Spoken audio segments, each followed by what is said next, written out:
Okay. So first question பார்க்கலாம் நம்ம. Classes in which upper limits or lower limits is not specified are known as.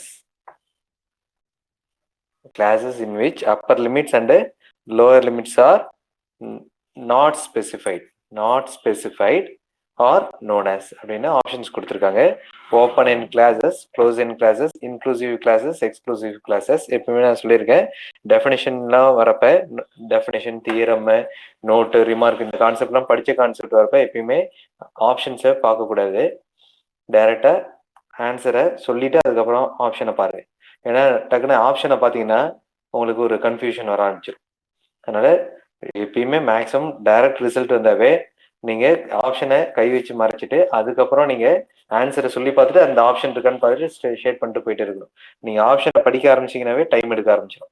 Okay, so therefore upper limit or lower limit is not specified அப்படின்னு கொடுத்துருக்காங்க. So that is nothing but open end classes. That is nothing but open end classes. Open end கிளாஸஸ்னா நம்ம discuss பண்ணியிருக்கோம் என்ன meaning அப்படின்றது. Okay, next one. The median of a frequency distribution is found graphically. The median is found graphically with the help of அப்படின்னு கேட்டிருக்கேன். So with the help of, the answer is median of the curve. எப்படி find out பண்ணலாம் நம்ம? Option O give. என்னது? Option is O give curve. Median of frequency, இது வந்து நம்ம 1 மார்க்ல கொடுத்துருக்கேன் நான், அந்த நோட்ஸ்ல இருக்கும். Median of the frequency distribution graphically obtained with the help of O give curve அப்படின்னு. Okay, so answer is O give curve. Answer is O give curve. Third அதே மீடியன். இது அடுத்து பாருங்க. Mode of the frequency distribution can be determined graphically with the help of mode, with the help of histogram, with the help of histogram. So unit number 9ல starting டாபிக்ல இருக்க questions. Okay, அடுத்தது பாருங்க. A student obtained mean and standard deviation of 100 observations as 40 and 5.1. 40 and 5.1. It is later found that the one observation was wrongly copied as 50 instead of 40. So என்ன ஆயிடுச்சு, 100 அப்சர்வேஷன்ல ஒரு அப்சர்வேஷனை தப்பா copy பண்ணிட்டாங்க 15. ஆனா ஒரிஜினல் அப்சர்வேஷன் என்ன இருந்திருக்கணும், ஃபிகர் என்ன இருந்திருக்கணும், 40 தான் இருந்திருக்கணும். அப்போ find the correct mean and standard deviation அப்படின்னு கேட்டிருக்காங்க. 4th question. ஸோ இதை நம்ம ஒர்க் அவுட் பண்ணி காமிக்கலாம் நம்ம.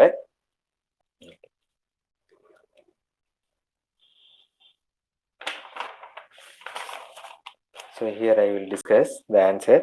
So first the given is 4th ப்ராப்ளம்ல கிவன் பாருங்க. 100 observation, n is equal to 100. Correct? So mean is 40, standard deviation is 5.1. So mean is equal to 40, standard deviation is equal to 5.1. The total number of observation is 100. So one of the data is wrongly copied as 50 instead of 40. Data 50, 40. Okay, அது அப்படியே இருக்கட்டும். First come to the mean. Come to the mean. Mean எப்படி சொல்லலாம் நம்ம? What is the formula for mean? x1 plus etc plus xn by 100 is equal to mean. Is equal to mean. சரியா? So x 100 கூட இங்க எடுத்துக்கலாம் நம்ம. Number of observation is 100. Okay, அடுத்தது mean. What is the mean of this observation? 40. In this என்ன பண்ணியிருக்காங்க, xn by 100. இதுல ஒரு அப்சர்வேஷனை தப்பா காப்பி பண்ணிட்டாங்க 15. ஆனா ஆக்சுவலா என்ன இருக்கணும், 40 இருக்கணும். அப்ப இதை எப்படி நம்ம சொல்லலாம், +40 - 50. We are deleting 50 and introducing 40 divided by 100. So இந்த sum of the 100 observationsல 50 எலிமினேட் பண்ணிட்டு 40 கொண்டு வரும். So therefore this gives the new mean. This gives the new mean. So இதோட மீன் என்னன்னு நமக்கு தெரியும். இதோட மீன் என்னது, 40. இதோட மீன் 40. 40 minus 50 is 10. So minus 10 by 100 is equal to new mean. Therefore 40 minus 0.1. 40 minus 0.1 is equal to new mean. Therefore, it is nothing but 39.9 is equal to new mean. இங்க பாருங்க option இருக்கு 39.9 ஆப்ஷன் இருக்கு. ஆனா ஒண்ணுல இருந்து இருந்தா நல்லா கேட்டுக்கோங்க. அப்ஜெக்டிவ் டைப்ல இந்த மாதிரி சம்ஸ்ல ஏதாவது ஒன்னு சப்போஸ் 39.1 இருந்தா டக்குன்னு அதை ஸ்ட்ரைக் அவுட் பண்ணிட்டு மற்ற ஸ்டாண்டர்ட் டிவியேஷனுக்கு போகவே தேவையில்லை. ஸ்டாண்டர்ட் டிவியேஷனுக்கு ஏன்னா சில சம்ஸ் அப்படி வரும், பெரிய சம்ஸ்லாம் அது மாதிரி கேட்டு வைப்பாங்க. நம்ம இன்னொரு பொறுமையா உட்காந்து டெரைவ் பண்ணிட்டு இருக்க கூடாது. டக்குன்னு பார்த்தோன்னே 39.9 ஒன்ல இருந்தா அதை ஆன்சர்னு கன்ஃபார்ம் பண்ணிட்டு போயிடலாம். ஆனா இங்க 39.9 இருக்கிறதுனால வேற ஆப்ஷன் இல்லை, ஸ்டாண்டர்ட் டிவியேஷனுக்கு போய் தான் ஆகணும். Okay, so when come to the standard deviation, first of all we need to know the variance formula. So நமக்கு ஃபர்ஸ்ட் வேரியன்ஸோட ஃபார்முலா தெரியணும். What is the formula for variance? Variance is nothing but summation xi square by n minus sum of xi by n the whole square. Summation xi square by n minus sum of xi by n the whole square அப்படின்றது நமக்கு தெரியும் variance அப்படின்னு. இந்த சம்ல what is variance? Standard deviation is 5.1. அப்ப இதோட square தான் என்னது? வேரியன்ஸ். ஸோ வேரியன்ஸ் 5.1 ஸ்கொயர் என்ன வரும்? 26.01 வரும். 26.01. Therefore, the variance is 26.01 is equal to sum of xi square by 100 minus sum of xi by n. So sum of xi by n. Sum of xi என்னது? Sum of xi is sum of xi by n is nothing but mean. Sum of xi by n is nothing but mean. What is the formula for, what is the value of the old mean? Old mean is 40. So 40 square. 40 square. 40 square. சரி, okay. therefore அடுத்து என்ன பண்ணணும்? நமக்கு தேவை summation xi ஸ்கொயரோட value. Summation xi ஸ்கொயரோட value. So therefore என்ன பண்ணிடணும்? நம்ம சமேஷன் xi ஸ்கொயர் இதுல இருந்து டெரைவ் பண்ணணும். இந்த ஈக்குவேஷன்ல இருந்து டெரைவ் பண்ணி பாருங்க. சமேஷன் xi ஸ்கொயர் டைரக்டா நான் எழுதுறேன். 162601 வருது. 162601 வருது. அப்ப this is the value of sum of xi square. அதாவது 100 டேட்டாவோட அந்த ஈச் அண்ட் எவ்ரி டேட்டாவை ஸ்கொயர் பண்ணி சம் பண்ண வர வேல்யூ இதுதான். ஓகே, இப்போ நம்ம என்ன பண்ண போறோம்? நம்ம இது வந்து இன்கரெக்ட் சமேஷன் எக்ஸ் ஸ்கொயர். ஆமா தானே? This is incorrect summation xi square. ஏன்னா நம்ம என்ன பண்ண போறோம்? 50 டெலிட் பண்ணிட்டு 40 கொண்டு வர போறோம். அப்ப கரெக்ட் xi ஸ்கொயர் வேணும். Correct xi square summation xi square is 162601 நமக்கு தெரியும். இதுல எதை டெலிட் பண்ணிடணும்? எதோட எந்தெந்த டேட்டாவை டெலிட் பண்ணிடணும்? 15 டேட்டாவை டெலிட் பண்றோம். 50 square xi square. xi square எதை இன்ட்ரடியூஸ் பண்றோம்? 40 இன்ட்ரடியூஸ் பண்றோம். So plus 40 square. So correct, this is incorrect summation xi square from the given problem. So அதை நம்ம கரெக்ட் பண்றோம். எப்படி கரெக்ட் பண்றோம்? 50 ஸ்கொயரை சப்ராக்ட் பண்ணிட்டு 40 ஸ்கொயரை ஆட் பண்றோம். ஸோ இதை சிம்பிளிஃபை பண்ணி பார்த்தீங்கன்னா 161701 வருது. 161701 வருது. therefore new standard deviation is formula என்னது? root of summation xi square by n minus sum of xi by n the whole square. Sum of xi by n the whole square. So root of summation xi square என்னது? 161701 by 100 minus sum of xi by n. So sum of xi by n, new standard deviation. அப்ப new sum of xi by n வேணும். new sum of xi by n என்ன சொன்னோம் நம்ம? new mean is 39.9. so 39.9 by 100. The whole thing is sum of xi by n. The whole mean is sum of xi by n, that is 39.9 the whole square. so இதை square பண்ணி பாருங்க. இதை square root பண்ணி எல்லாம் cancel பண்ணீங்கன்னா answer 5 வரும். இதை மட்டும் நீங்க செக் பண்ணி பார்த்துக்கோங்க வருது அப்படின்ட்டு. ஸோ ஆன்சர் பார்த்தீங்கன்னா ஆப்ஷன் இஸ் 39.9 and 5. 39.9 and 5. ஆனா இவ்வளவு பெரிய டெரிவேஷன் கேட்பாங்களான்றது சொல்ல முடியாது. நான் முன்னாடியே சொன்ன மாதிரி இந்த மாதிரி இவ்வளவு பெரிய சம் கேட்கிறப்ப கண்டிப்பா அதுல ஏதாவது ஒன்று ஹிண்ட் இருக்கும். சப்போஸ் இது 39.9 எல்லாமே 39.7 அது மாதிரி வந்துருந்துச்சுன்னா நீங்க ஸ்டாண்டர்ட் டிவியேஷனுக்கே போக தேவையில்லை, டைரக்டா இதுதான் ஆன்சர் அப்படின்ட்டு முடிச்சிருக்கலாம். யூசிங் த மீன் வேல்யூ இதை மட்டும் ஃபைண்ட் அவுட் பண்ணிட்டு முடிச்சிருக்கலாம். ஓகே, ஸோ இது ஒரு ஐடியா. அடுத்த சம் பாருங்க. The mean deviation from the median is. The mean deviation from the median is அப்படின்னு ஆப்ஷன் கொடுத்துருக்கேன். Equal to the measured from another value maximum if all xi's are positive. greater than measured from any other value. Next, less than that of measured from any value அப்படின்னு கொடுத்துருக்கேன். So ஒரு note படித்தோம். The mean deviation is minimum when taken from median அப்படின்னு ஒரு concept படித்தோம். ஞாபகம் இருக்குன்னு நினைக்கிறேன். The mean deviation is minimum when taken about median. So அந்த ரிசல்ட் யூஸ் பண்ணீங்கன்னா அப்போ ஆப்ஷன் என்ன வரும்? மீன் டிவியேஷன் இஸ் மினிமம் அப்படின்ற வேர்டு இருக்கு அந்த இதுல. மீன் டிவியேஷன் இஸ் மினிமம் அப்படின்ற வேர்டு இருக்கும் அந்த ரிசல்ட்ல. அப்ப less than that of measured from any value. The mean deviation is less than that of any measured value from any value. So அதனால அந்த நோட்டை இங்க வேற வேர்ட்ஸ்ல கொடுத்துருக்கோம். Mean deviation is minimum when taken about median. அந்த concept யோசிச்சு பார்த்தீங்கன்னா இந்த ஆன்சர் வரும். D, option D. அடுத்து 6th சம் பாருங்க. the median of the data 19, 25, 59, 48, 35, 31, 30, 32, 51 ஒரு 9 டேட்டாஸ் கொடுத்துருக்காங்க. கொடுத்துட்டு if 25 is replaced by 52 the new median is. 25 என்ன பண்றாங்க? 52ன்ற நம்பரால ரீப்ளேஸ் பண்ணிடுறாங்க. 25 52ன்ற நம்பரால் ரீப்ளேஸ் பண்ணிட்டா நியூ மீடியன் கேட்குறாங்க. ஸோ மீடியன் அப்படின்னாவே நமக்கு தெரியும். ஃபர்ஸ்ட் என்ன பண்ணும்?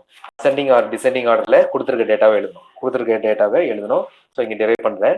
ஸோ அப்போ டிரைவ் எழுதுனீங்க அப்படின்னா என்ன வருது? 19, 25, 30, 31, 32, 35, 48, 51, 52, 59 வரும்.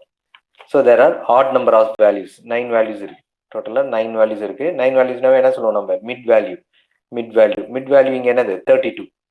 அதான் மீடியன். கொடுத்துருக்க டேட்டாக்கு மீடியன் 32. பட் இந்த சம்ல என்ன பண்றாங்க? 25 இஸ் ரீப்ளேஸ்ட் வித் 52.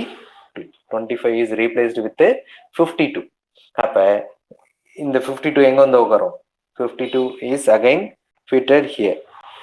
சரி 52 இல்ல, சரி நான் போட்டுட்டேன். 51, 15, 1, 2, 3, 4, 5, 6, 7, 8, 9. ஓகே. ஸோ 52 இப்போ எங்க வந்து உட்காருங்க? இந்த இடத்துல வந்து உட்காரும் 52. Instead of 25 we are introducing 52. அப்ப இப்போ இது மிட் வேல்யூ ரிவைஸ் ஆகுது. இப்போ என்ன ஆகுது? மீடியன் ரிவைஸ் ஆகுது. Now the mid value is, இதை மறந்துடுங்க, 25 டெலிட் பண்ணிடுங்க, 52வை இன்ட்ரோடியூஸ் பண்ணியாச்சு. Now the mid value is 35. therefore the new median is 35. New median is 35. So option 6th A. 6th A option. புரியுது எல்லாத்துக்கும்? ஓகே, அடுத்து பாருங்க. In a moderately symmetric distribution, mean, median, mode are connected by. So mean, median, mode are connected by னு ஒரு relation இருக்கு. So அப்ப நான் ஒரு ஃபார்முலா சொல்லி கொடுத்துருக்கோம். என்னன்னு? ரிசல்ட்ஸ் இதை பார்த்தீங்கன்னாவே குழப்ப ஆரம்பிச்சிடும். எப்பயுமே நான் சொல்லியிருக்கேன், ஆப்ஷன்ஸை பார்க்காதீங்க. மீன் மீடியன் மோட ரிலேட் பண்ற மாதிரி ஏதாவது ஃபார்முலா சொல்லி கொடுத்துருக்கேன்னா, mean minus median is to 3 times of mean minus mode அப்படின்னு ஒரு ஃபார்முலா சொல்லியிருப்பேன். ஸோ அப்போ அதுலேருந்து டிரைவ் பண்ணி பாருங்க. ஸோ அதுலேருந்து டிரைவ் பண்ணி பார்த்தீங்கன்னா ஆன்சர் என்ன வரும்னா, mode is equal to 3 times of median minus 2 times of mean. Mode is equal to 3 times of median minus 2 times of mean. Option C.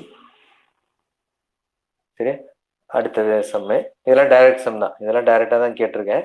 அடுத்தது 8th sum. The algebraic sum of the deviations of a set of n values from their mean is. இது direct result. Sum of the square of the deviations படிச்சோம். Sum of the square of the deviations when taken from mean is. The algebraic sum of the sum of the square of the deviations when taken from mean is அப்படின்னு என்னன்னு படிச்சிருக்கோம்? Sum of the square of the deviation is taken from mean is 0 ன்னு படிச்சிருக்கோம். இங்க அதான் கொடுத்துருக்காங்க, deviation அப்படின்னு கொடுத்துருக்காங்க. So therefore answer is 0. அந்த இதுவும் டைரக்ட் ரிசல்ட் அந்த நம்ம நோட்ல இருக்கும். Sum of the square of the deviation from taken from their mean is 0. So அந்த ரிசல்ட் இங்க அப்ளை பண்றோம். ஸோ அதனால நமக்கு ரிசல்ட் எப்பயுமே தெரியும். நம்ம இந்த ஆப்ஷன் பார்க்குறப்ப தான் இந்த ஆசிலேஷன் வர ஆரம்பிக்கும். டைம் எடுக்கும். Time very very important. இந்த மாதிரி ஈஸி சம்முக்கு ஒரு செகண்ட்ல அடிச்சுட்டு போயிட்டே இருக்கணும். அப்பதான் கஷ்டமான சம்முக்கு நம்ம கொஞ்சம் டைம் ஸ்பெண்ட் பண்ணலாம் பொறுமையா, ஹரிபரி இல்லாம. அதனால அந்த மாதிரி டைம்ல நம்ம கொஞ்சம் அந்த கான்செப்டை நல்லா தரவா வச்சுக்கணும். தியரி எல்லாம் கேட்டாங்கன்னா டக்குன்னு அடிச்சிடணும். அடுத்து பாருங்க 9th sum. The variance of 15 observation is 4. If each observation is increased by 9, each observation is increased by 9, then the new variance is. Okay. So நம்ம ஒரு ரெண்டு நோட் படிச்சிருக்கோம். The standard deviation is independent of change of origin. The standard deviation is independent of change of origin, but dependent of change of scale. Change of origin, change of scale சொல்லியிருக்கேன். அப்போ இங்கே change of ஆரிஜின்ற கான்செப்டை தான் use பண்ணுறோம். ஏன்னா each observation என்ன பண்ணுறோம், increase பண்ணுறோம் by 9. therefore change of origin, change of origin. அப்போ சேஞ்ச் ஆஃப் ஆரிஜின் அப்படின்றப்ப என்ன ஆயிரும்,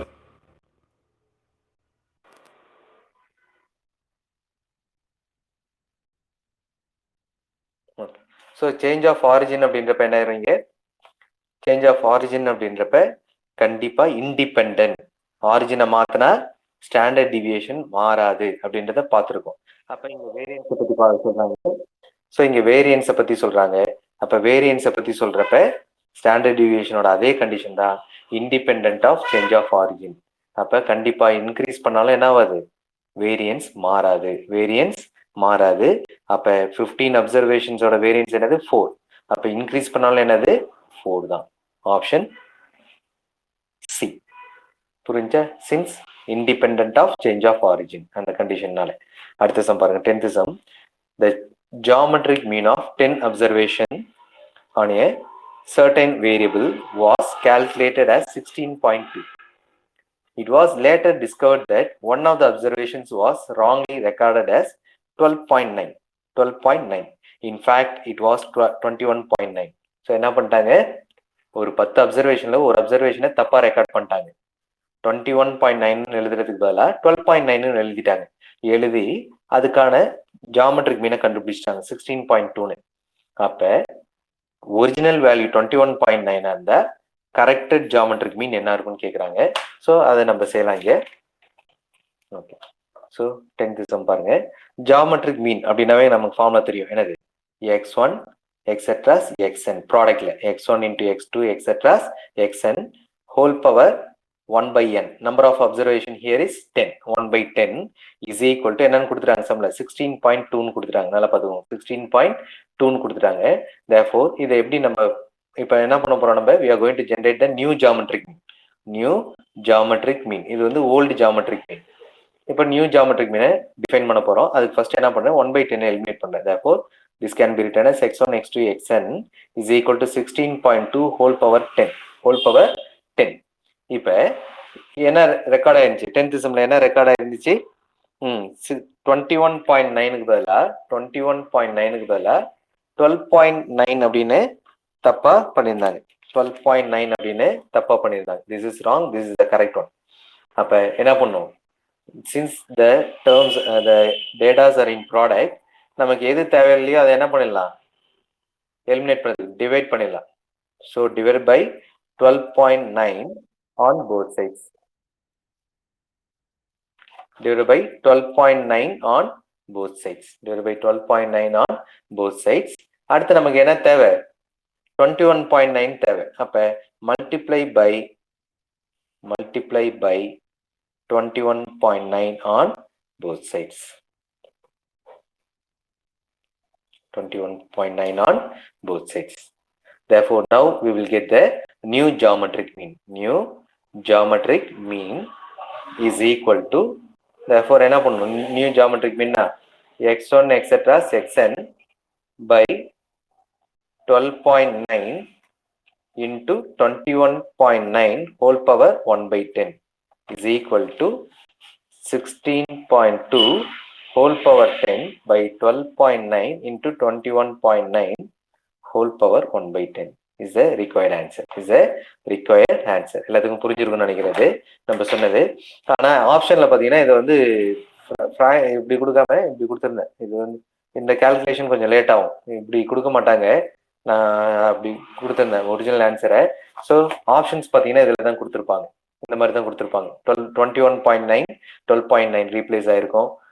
பவர்ல 10க்கு பதிலாக 11 கொடுத்துருப்பாங்க. இது மாதிரி இருக்கும். ஆனால் இந்த some important.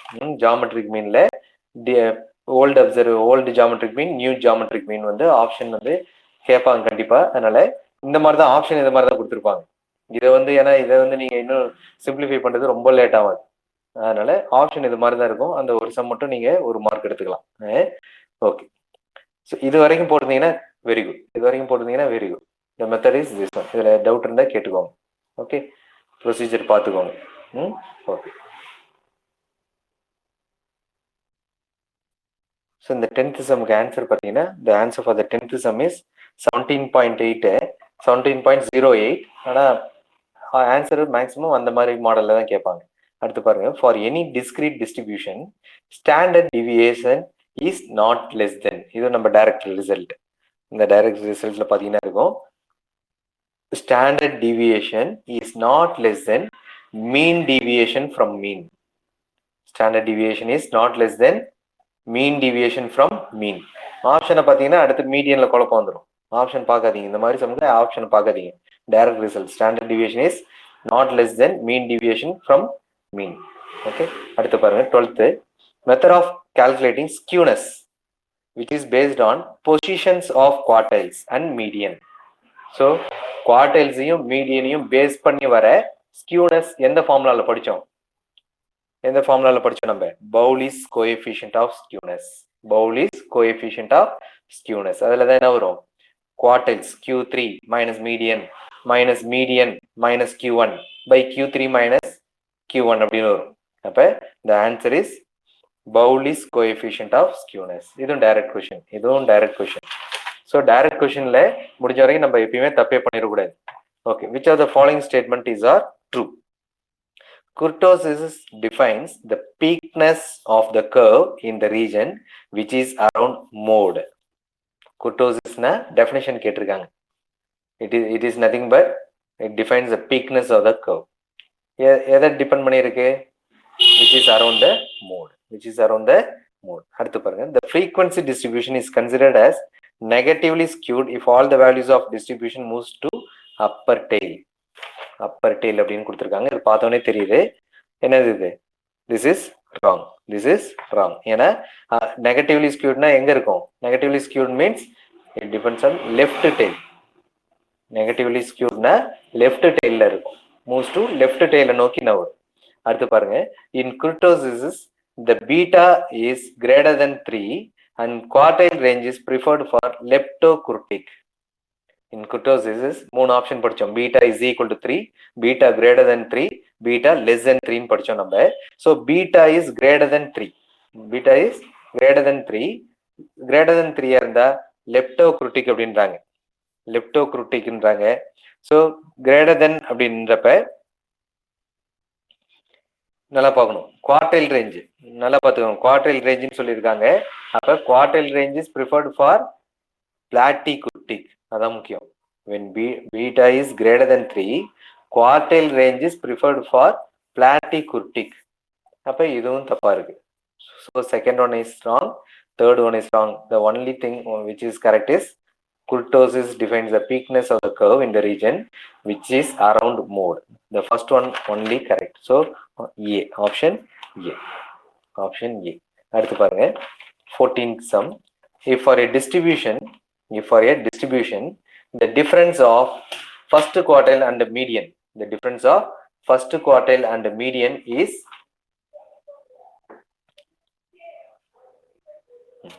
if for a distribution the difference of first quartile and median is less than the difference of median and the third quartile, then the distribution is classified as, then the distribution is classified as அப்படின்னு கேட்டிருக்காங்க. நல்லா பாருங்க, first the difference of first quartile and median, that is Q1 minus median, Q1 minus median. Similarly, less than difference of median and the third quartile, median minus Q3 ஓட கம்மியா இருக்கு. then the distribution எப்படி இருக்கும்னு இருக்கும், அந்த skewness formula இருக்கு, skewness formula இருக்கு. So அதில் சப்ஸ்டியூட் பண்ணி பார்த்தீங்கன்னா we will get negatively skewed, negatively skewed இருக்கும். ஏன்னா லெஸ் தென் இருக்கிறதுனால, less than difference of median and third குவார்டைல இருக்கப்ப நெகட்டிவ்லி ஸ்கியூடு, நெகட்டிவ்லி ஸ்கியூடா இருக்கும். அடுத்து பாருங்க, இந்த ஆப்ஷன்ஸும் பார்த்தீங்கன்னா நம்ம ஒரு இது கொடுத்துருக்கோம். நோட் கொடுத்துருப்போம், அந்த பவுலிஸ் கோஎஃபிஷியன்ட் ஆஃப் ஸ்கியூனஸ் கீழே இருக்கும். அதை ஒர்க் அவுட் பண்ணி பார்த்தீங்கன்னா இந்த ஆப்ஷன் வரும், நெகட்டிவ்லி ஸ்கியூடு. அடுத்தது, in kurtosis is the frequency curve that has flattened top than normal curve of bell shaped. நல்லா பார்த்துக்கோங்க, ஃபிளாட்டன்ட் டாப். சரியா, ஃபிளாட்டா இருக்கு. அப்ப அந்த ஷேப்புக்கு என்ன பேர் சொல்லியிருக்கோம் நம்ம? லெப்டோ பிளாட்டி மெகா மெசோ அப்படின்னு சொல்லியிருக்காங்க. ஸோ ஃபிளாட்டன் அப்படின்னாவே பிளாட்டி அப்படின்னு ஞாபகம் வச்சு சொல்லியிருக்கேன். Flat flat. சரியா, அப்ப மெசோனா மிடில். சரியா, டாப்னா லெப்டோ. சரியா, ஃபிளாட்டன் அப்படின்ற வேர்டுக்கு பிளாட்டி குர்டிக் அப்படின்றத ஞாபகம் வச்சுக்கணும். அடுத்த சம் பாருங்க, 16th sum. The mode of set of 20 observation is 18. The skewness of observations around central value is 5. Then the calculated value of arithmetic mean of observation is அப்படின்னு கேட்டிருக்காங்க. சரியா, the mode of set of 20 observations is 18 and the skewness of observations around central value is 5. Then the calculated value of mean is. So இது என்னது? Direct formula. என்ன formula இது? x bar minus mu by sigma. x bar minus mu by sigma. கரெக்டா? அப்ப இல்ல, அந்த the mode of set of 20 observation n is equal to 20 is 12. 18 mode பத்தி சொல்லியிருக்காங்க. 18 skewness of observation around central value is 5. skewness சொல்லிட்டாங்க is 5. then the calculated value of arithmetic mean of observation, x bar ஓட value கேட்டிருக்காங்க. x bar ஓட value கேட்டிருக்காங்க. So இங்க நீங்க first என்ன ஃபைண்ட் அவுட் பண்ணணும்னா, மீனுக்கும் மோடுக்கும் உள்ள மீன் மோடு அது ரெண்டையும் ரிலேட் பண்ற ஃபார்முலா தெரியணும் நமக்கு. அந்த ஃபார்முலால இந்த டேட்டாஸ் அப்ளை பண்ணீங்கன்னா ஆப்ஷன் வரும். நான் கடைசியாக ஒர்க் அவுட் பண்ணி காமிக்கிறேன். 16C option 23. இது ஆன்சர் இஸ் 23. இதை நான் ஒர்க் அவுட் பண்ணி காமிக்கிறேன் நான் கொஞ்சம் நேரம். ஸோ அடுத்த சம் பாருங்க. The first quartile of data set is 12. The first quartile of data set is 12. Third quartile of data set is 18. The median is 9. Then the absolute skewness of the same data set is அப்படின்னு கேட்டிருக்காங்க. So குவார்டைல்ஸை பற்றி பேசி median பற்றி பேசினாவே formula என்னது? Pauli's coefficient எடுத்துக்கணும். Pauli's coefficient formula என்ன வரும்? Q3 minus median minus Q1. அப்போ அந்த ஃபார்முலா எடுத்தீங்கன்னா Q3 plus Q1 minus 2 times of median by Q3 minus Q1. So formula பார்த்துக்கோங்க, பவுலிஸ் கோஎஃபிஷியன்டோட ஃபார்முலா. அப்போ Q3 என்னது? 12. Q1 என்னது? 18. So 30 minus 2 times of median, அப்போ 18. 30 minus 18 is again 12. கரெக்டா, 12 வரும். by Q3 minus Q1. 18 minus 12 is 6. So answer is 2. இதுவும் direct formula. So option C 2. Answer is 2. அடுத்த sum பாருங்க, 18th sum. The 19th percentile is 60, 15th percentile is 30, 10th percentile is 40 அப்படின்னு கொடுத்துட்டு then the coefficient of skewness is அப்படின்னு கேட்டிருக்காங்க. இதை நீங்க calculate பண்றதோட ஒன் ஆஃப் த ஐடியா என்னன்னா, நம்ம படிச்சோம் Bowley's coefficient of skewness is from +3 to -3. கரெக்டா? அதனால அந்த கான்செப்ட் வச்சு பார்த்தீங்கன்னா இது மூணுமே அதோட அதிகமா இருக்கும். So option is a, +or-2. அதனால இந்த மாதிரி சம்ல நம்ம டக்குன்னு பார்த்தோன்னே ஆப்ஷனை பார்த்தோன்னே சொல்லிடலாம். சரியா, எது அப்படின்றது. அடுத்து 19th சம் பாருங்க. The distribution whose mode is not well defined and the classes of distribution are open-ended use the coefficient of skewness by. So இதுல யாரு mode is not well defined, classes of distribution are open-ended, இதை use பண்ணி coefficient of skewness design பண்ணது யார் அப்படின்னு கேட்டிருக்காங்க. இந்த ஆப்ஷனுக்கு பார்த்தீங்கன்னா பவுலிஸ் கோஎஃபிஷியன்ட் ஆஃப் ஸ்கியூனஸ்.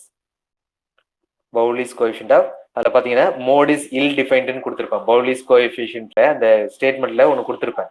இந்த மோட் இஸ் இல் டிஃபைன்டு என்ன சொல்லியிருக்கேன்? நாட் வெல் டிஃபைண்டோட ஆப்போசிட் தான் இல் டிஃபைன்டு. ஸோ அந்த நோட்ல எடுத்து பார்த்தீங்கன்னா இந்த ஆப்ஷன் இருக்கும். சரியா, இந்த பவுலிஸ் கோஎஃபிஷியன்ட் கீழே நோட்ல கொடுத்துருப்பேன். அப்ப Bowley's coefficient of skewness. So option is D. அடுத்த சம் பாருங்க, இது எல்லாமே டைரக்ட் சம் தான். இப்போ மேக்ஸிமம் பார்த்தீங்கன்னா இது வரைக்குமே டைரக்ட் சம் தான். ஒன் ஆர் டூ தான் ப்ராப்ளமேட்டிக்கா இருந்துச்சு. ஓகே, அடுத்த சம் பாருங்க. If the median is 18, the median is 18, coefficient of skewness is 6 and the mean is 30, then the standard deviation sigma of the data is. என்னென்ன கொடுத்துருக்காங்க? Median கொடுத்துருக்காங்க. So இதை work out பண்ணி காமிக்கிறேன். இங்க பாருங்க 28 sum. So 28 sum, median is given as 18, coefficient of skewness is 6, mean is 30, then standard deviation is equal to what அப்படின்னு கேட்டிருக்காங்க. கரெக்டா? ஸோ இதுக்கு நம்ம என்ன ஃபார்முலா யூஸ் பண்ணலாம்? மீனு, மீடியனு, ஸ்கியூனஸ், சிக்மா, இந்த 4 விஷயமும் எதில் ரிலேட் ஆகும்? Karl Pearson coefficient of skewness ஞாபகம் இருக்கா? Skewness is equal to 3 times of mean minus median by sigma. Mean minus மோடுன்னு சொல்லலாம். Mean minus mode is equal to 3 times of mean minus median. So அதனால mean minus mode by சிக்மானாலும் இருக்கும், 3 times of mean minus மீடியன்னாலும் இதுதான். Okay, so என்ன வரும்? Skewness கொடுத்துட்டாங்க. Skewness is 6, so 3 times of mean is 30 minus median by sigma. So if you cross multiplying, sigma is equal to 3 into 12 by 6. So cancel ஆயிரும் 2 times. So answer 6. The standard deviation is 6. 28 sum க்கு standard deviation 6.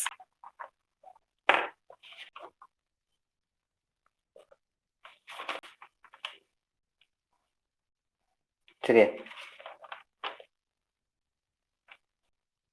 Okay தானே? அடுத்த sum பாருங்க. The coefficient of skewness by Karl Pearson, Kelly, Bowley are considered as. So இதுக்கு என்ன option அப்படின்னா, absolute மெஷரா, directed மெஷரா, கான்சென்ட்ரேட்டட் மெஷரா, ரிலேட்டிவ் மெஷரா அப்படின்னு கேட்டிருக்காங்க. ஸோ இந்த 3 பேருமே யூஸ் பண்ண அந்த ஸ்கியூனஸோட ஃபார்முலா எதை பேஸ் பண்ணியிருக்கு? Relative measure of skewness are considered as. அவங்க கண்டுபிடிச்ச அந்த ஸ்கியூனஸ்ன்றது என்ன மீனிங் தராங்க? Relative measure of skewness. சரி, ஸோ இது டிஃப்ரெண்டான ஒரு கொஷின். இந்த வேர்டு நம்ம இப்போதான் பார்க்குறோம். ஸோ இது தெரிஞ்சுக்கணும். அடுத்த சம் பாருங்க. இந்த மொமெண்ட் அபவுட் மீன். இப்போ இது வரைக்கும் பார்த்தது ஸ்கியூனஸ், குர்டோசிஸ்ல பார்த்தோம். அடுத்தது பாருங்க, இந்த மொமெண்ட்ஸ்ல வரும், மொமெண்ட்ஸ் கான்செப்ட் வரும். இந்த moment about mean which is indication of flatness of frequency curve is called. Moment about mean which is indication of flatness of frequency curve. So இது எதை யூஸ் பண்றாங்க அப்படின்னா, fourth moment. The moment about mean which indication of flatness of frequency curve is classified as fourth moment. இது ஒரு question. fourth moment. அடுத்த sum பாருங்க, 23rd sum. In statistical procedures the skewness is used to measure the அப்படின்ட்டு amount of variance, amount of upper tail values, amount of dispersion, direction of dispersion அப்படின்னு options கொடுத்துருக்காங்க. சரியா? இதை பார்த்தோன்னே உங்களுக்கே தெரியும். ஸ்கியூனஸ்ன்றது எதை பற்றி படிக்கிறோம்? டீவியேஷன். ஸ்கியூனஸ்ன்றது எதை பற்றி படிக்கிறோம்? லேக் ஆஃப் சிமெட்ரியை பற்றி படிக்கிறோம். லேக் ஆஃப் சிமெட்ரியை பற்றி படிக்கிறோம். லேக் ஆஃப் சிமெட்ரி அப்படின்றப்ப இங்கே என்ன வேர்டு வரும் கரெக்டா? Amount of dispersion.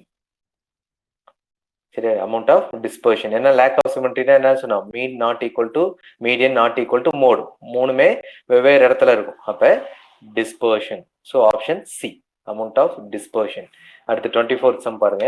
The ratio of the standard deviation to the arithmetic mean is expressed as a percentage is called. எதுக்கு ரேஷியோ கேட்குறாங்க? ஸ்டாண்டர்ட் டிவியேஷனுக்கும் மீனுக்கும் கேட்டிருக்காங்க. Standard deviation. ஸோ அப்போ நம்ம படிச்சிருக்கோம். Coefficient of variation is equal to sigma by x bar into 100 படிச்சிருக்கோமா? Sigma by x bar into 100. So ratio of standard deviation to the arithmetic mean is expressed as percentage. இந்த ஃபார்முலாவை தான் அவங்க வேர்ட்ஸில் கேட்டிருக்காங்க. Sigma by x bar into 100 அதுதான் வேர்ட்ஸில் கொடுத்துருக்காங்க. ஸோ அப்போ அது எதோட formula? Coefficient of variation. So option C, coefficient of variation. So நம்ம ஃபார்முலா தெரியும், இந்த ஃபார்முலா வச்சு சம்மே போடுவோம். ஆனால் இந்த வேர்ட்ஸில் டக்குன்னு யோசிப்போம், குழம்பிடுவோம். அப்போ கான்ஃபிடென்ட்டாக இருக்கணும். அடுத்த சம் பாருங்க, 25th sum. Which are the following statements are true? The moments about mean are called central moments அப்படின்னு கொடுத்துருக்காங்க. சரியா? அடுத்தது பாருங்க. If the third moment about mean is 0, then the distribution is symmetrical அப்படின்னு கொடுத்துருக்காங்க. தேர்ட் மொமெண்ட் இஸ் 0 அப்படின்றப்ப இது வந்து சிமெட்ரிக்கலா இருக்கும் அப்படின்னு கொடுத்துருக்காங்க. ரெண்டுல எது கரெக்ட்னு கேட்டிருக்காங்க. ஓகே, ஃபர்ஸ்ட் ஓனா பார்க்கலாம். the moment about mean are called central moments. Correct. ஏன்னா அபவுட் மீன் அப்படின்றது சென்ட்ரல் மொமெண்ட். மொமெண்ட்ல 3 டைப் பார்த்தோம். Moment about mean, moment about origin, moment about point அப்படின்னு 3 விஷயம் பார்த்தோம். மொமெண்ட் அபவுட் மீனுக்கு இன்னொரு பேர் என்னன்னா சென்ட்ரல் மொமெண்ட்ஸ். இதே மாதிரி மொமெண்ட் அபவுட் ஆரிஜினுக்கு பேர் என்ன அப்படின்னா ரா மொமெண்ட்ஸ். மொமெண்ட் அபவுட் ஆரிஜினுக்கு பேர் என்னது ரா, RAW, ரா மொமெண்ட்ஸ். அது நம்ம நோட்ல இருக்கும் பாத்தீங்கன்னா மொமெண்ட்ஸ்ல இருக்கும் ரா மொமெண்ட்ஸ். இது கரெக்ட், அப்போ ஆப்ஷன் கரெக்ட். அடுத்தது third moment about mean is 0. அதாவது என்ன அர்த்தம்? μ3 இஸ் 0ன்னு அர்த்தம். μ3 இஸ் ஈக்குவல் டு 0. μ3 0னா β2 ஓட கோஎஃபிஷியன்ட் என்ன வந்துடும்? β2 ஓட கோஎஃபிஷியன்ட் 0 ஆயிரும். β2 ஓட கோஎஃபிஷியன்ட் என்ன ஆயிரும்? 0 ஆயிரும். அப்ப β2 0னா μ2 0. therefore ரெண்டுமே 0வா இருந்தா என்ன அர்த்தம்? சிமெட்ரிக்கல். ரெண்டுமே 0வா இருந்தா என்னது? சிமெட்ரிக்கல். புரிஞ்சு எல்லாத்துக்கும் இது? β2 0 ஆயிரும். β2 0னா μ2வும் 0 ஆயிரும். ஸோ ரெண்டுமே 0வா இருக்கப்ப the curve is symmetrical. then the distribution is symmetrical. அப்ப ரெண்டுமே கரெக்ட், ரெண்டு ஸ்டேட்மெண்ட்டுமே correct. So option A, both 1 and 2 are correct. both 1 and 2 are correct. Okay, அடுத்து 26 சம் பாருங்க. in a symmetrical distribution q3 minus q1 is equal to 20. median is equal to 15. then q3 is equal to அப்படின்னு கேட்டிருக்காங்க. q3 minus q1 is equal to 20. median is equal to 15. then q3 is equal to what ன்னு கேட்டிருக்காங்க. So அதுவும் problem தான். Solve பண்ணியிருப்பீங்கன்னு நினைக்கிறேன். 26 some median குவார்டைல்ஸ் பத்தி பேசினா என்ன ஃபார்ம்ல எடுத்துக்கணும்? பவுலிஸ் எடுத்துக்கணும். ஸோ என்னென்ன ஆப்ஷன் கொடுத்துருக்காங்க, என்னென்ன டேட்டாஸ் கொடுத்துருக்காங்கன்னு பார்க்கலாம். So skewness is equal to formula என்ன வரும்? q3 minus median minus q1 by q3 minus q1. இதான ஃபார்முலா. கரெக்டா? இங்க என்ன கொடுத்துருக்காங்க 26 சம்ல? It is a symmetrical distribution டாங்க. சிமெட்ரிக்கல் டிஸ்ட்ரிபியூஷன்ல ஸ்கியூனஸ் என்னவா இருக்கும்? 0. Skewness is 0. இப்ப q3 minus q1 இங்க எப்படி எடுத்துக்கலாம்? q3 minus q1 minus 2 times of median by q3 minus q1. அப்ப q3 minus q1 is given as 20 minus 2 times of median is given as 15 by q3 minus q1. q3 minus q1 is again 20. So 20, sorry, என்ன கேட்டிருக்காங்க? q3 கேட்டிருக்காங்க. What is q3 அப்படின்னு கேட்டிருக்காங்க. ஒரே நிமிஷம். q3 minus q1 is 20. q3 minus q1 is 20. So skewness is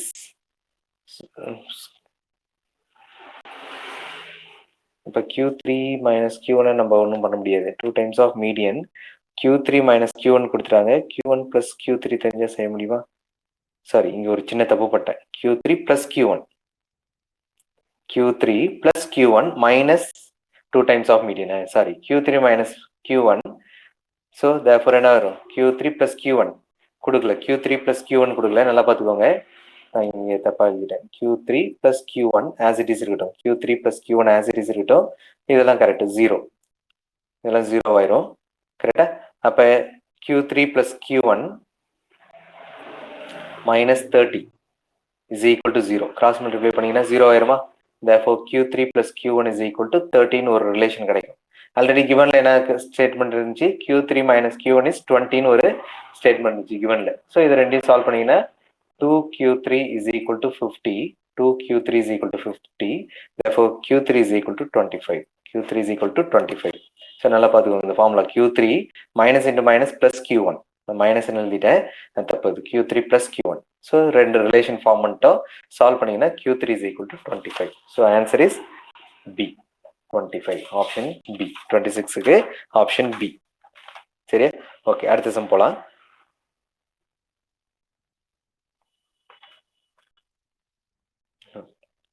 அடுத்த some போலாமா? The measurements of spread or scatter of the individual values around the central point is called அப்படின்னு கொடுத்துருக்காங்க. So ஸ்கேட்டர்ட்னஸ் அப்படின்னாவே என்னன்னு சொன்னேன் இப்பதான், டிஸ்பர்ஷன், டிஸ்பர்ஸ் ஆகி போறதா ஸ்கேட்டர்டு. சரியா? அப்ப மெஷர் ஆஃப் டிஸ்பர்ஷன், அது பேர் என்னது, மெஷர் ஆஃப் டிஸ்பர்ஷன். ஓகே, அடுத்து பாருங்க next one. Which are the following statement is correct? Which are the following statement is correct? Standard deviation of a constant is equal to unity. Standard deviation of a constant is equal to unity ன்னு கொடுத்திருக்காங்க. அடுத்த option பாருங்க. The sum of square absolute deviation is minimum if these deviation are taken from the mean. Sum of absolute deviation is minimum if these deviation are taken from mean அப்படின்னு கொடுத்திருக்காங்க. So இது பார்த்தோன்னே தெரிய ஆரம்பிக்குது. Standard deviation of a constant என்னவா இருக்கும்? Constant datas இருக்காது, standard deviation என்னவா இருக்கும்? ஜீரோவா இருக்கும். அப்ப இது தப்பு. டிவியேஷனே இருக்காதுல்ல, கான்ஸ்டன்ட்னா டிவியேஷனே இருக்காது. அப்ப ஜீரோவா இருக்கும், யூனிட்டி தப்பு. அப்ப இந்த ஸ்டேட்மெண்ட் தப்பு. ஏன்னா அவங்க கேட்டிருக்கிறது விச் இஸ் த கரெக்ட் ஸ்டேட்மெண்ட்னு கேட்டிருக்காங்க. அதை நல்லா பாத்துக்கணும். ஏன்னா ராங் ஸ்டேட்மெண்ட்னா ராங்க தேடணும், கரெக்ட்னா கரெக்டா தேடணும். ஏன்னா அவசரத்துல நம்ம அதை மாத்தி பார்த்துட்டு இருப்போம். இந்த நல்ல ஐடியா பாத்துக்கணும். இந்த ஸ்டெப்லாம், இந்த கொஸ்டின்ல இந்த வேர்ட்லாம் முக்கியமான வேர்டு, கரெக்டா பார்த்துட்டு போகணும். அடுத்து பாருங்க, the sum of the absolute deviation is minimum if this deviation are taken from என்னன்னு சொல்லியிருக்கேன், இது டைரக்ட் ரிசல்ட் என்னன்னு சொல்லியிருக்கோம், மீடியன், taken from median அப்படின்னு சொல்லியிருக்கோம். அடுத்து the second moment about origin equals variance அப்படின்னு கொடுத்துருக்காங்க. second moment about mean equals variance நம்ம படிச்சிருக்கோம், கரெக்டா? அடுத்து பாருங்க, the variance is a positive quantity and is expressed as a square of units of observation. இது கரெக்டா? கரெக்ட். அப்ப variance is always a positive quantity. அது எப்படி மெஷர் பண்றாங்க? Square of the units of the observation. So option D. Option D is a correct one. அடுத்தது பாருங்க, the measures used to calculate the variation present among the observations in the unit of the variable is called. எதை பத்தி பேசுறாங்க? measures used to calculate the variation present among the observation in the unit of the variable is called absolute measure of dispersion. நல்லா பாத்துக்கணும், absolute measure of dispersion. இப்பதான் சொன்ன variation அப்படின்னாவே என்ன அர்த்தம்? டிஸ்பர்ஷனை பத்தி படிக்கிறது. அப்ப அப்சல்யூட், ரிலேட்டிவ் மெஷர், இங்க பாருங்க ரெண்டு ஆப்ஷன் இருக்கு, ரிலேட்டிவ் மெஷர், இன்னொன்னு அப்சல்யூட் மெஷர் இருக்கு. ஸோ இந்த இடத்துல use to calculate variation present in among observation the unit of the variable is called absolute measure of dispersion. இந்த டெஃபினேஷன் நம்ம இப்போ புதுசா பார்க்கறது. ஸோ இந்த டெஃபினேஷன் தெரிஞ்சுக்கணும். அடுத்து பாருங்க, the first and second moments about arbitrary constant are -2 and 3. நல்லா பாருங்க, first moment and second moment about the arbitrary constant அர்த்தம், அபவுட் ஏ பாயிண்ட் அர்த்தம், அபவுட் ஏ பாயிண்ட் அப்படின்றது meaning. The standard deviation will பின்னு கேட்டிருக்காங்க, ஸ்டாண்டர்ட் டிவியேஷன் வில் பின்னு கேட்டிருக்காங்க. So இதுக்கு ஃபார்முலா நமக்கு தெரியும். மொமெண்ட்ஸ் கொடுத்துட்டு ஸ்டாண்டர்ட் டிவியேஷனை ஃபர்ஸ்ட் என்ன கண்டுபிடிக்கலாம்? வேரியன்ஸ் கண்டுபிடிக்கலாமா? வேரியன்ஸ் ஃபார்முலா என்னது? μ2 is equal to μ2 dash minus μ1 dash the whole square. μ2 dash minus μ1 dash the whole square. அப்ப என்ன ஆயிரும்? 13 minus μ1 dash square minus 2 square பண்ணீங்கன்னா 4, that is 9. இது direct sum. So variance is 9. நீங்க பாட்டு டக்குன்னு அடிச்சிடக்கூடாது, டக்குன்னு அடிச்சிடக்கூடாது. அதுதான் இந்த கொஸ்டின் கேட்டிருக்கேன். அவங்க கேட்டிருக்கிறது ஸ்டாண்டர்ட் டிவியேஷன். இந்த மாதிரி ஸ்டெப்லாம் நம்ம தப்பு பண்ணுவோம். டக்குன்னு 9ன்னு வரும், 9 ஆப்ஷனை பார்த்துருவோம். Standard deviation. So standard deviation என்ன பண்ணுவோம்? இதை ஸ்கொயர் ரூட் எடுக்கணும். Root of 9 is 3. So option B, 30க்கு ஆப்ஷன் பி. சரியா? அடுத்தது பாருங்க, 31st சம் பாருங்க. Which of the following is true regarding residuals in regression analysis? இவ்வளவு நேரம் நம்ம மொமெண்ட்ஸ் வரைக்கும் பார்த்தோம். இப்போ அடுத்து கார்லேஷன் ரிக்ரெஷனுக்கு போறோம். கார்லேஷன் ரிக்ரெஷனுக்கு போறோம். Which of the following statement is true about regression analysis அப்படின்னு கேட்டிருக்காங்க. ஃபர்ஸ்ட் ஓனா படிங்க. Mean of residuals is always less than 0. Mean of residuals is always greater than 0. Mean of residuals is always equal to 0 அப்படின்னு 3 option கொடுத்துருக்காங்க. இதை பார்த்தோன்னே தெரியுது, எப்பயுமே மீன் ஆஃப் த ரெசிடுவல்ஸ் எப்பயுமே என்னவா இருக்கும்? ஈக்குவல் டு 0வா மட்டும்தான் இருக்கும்.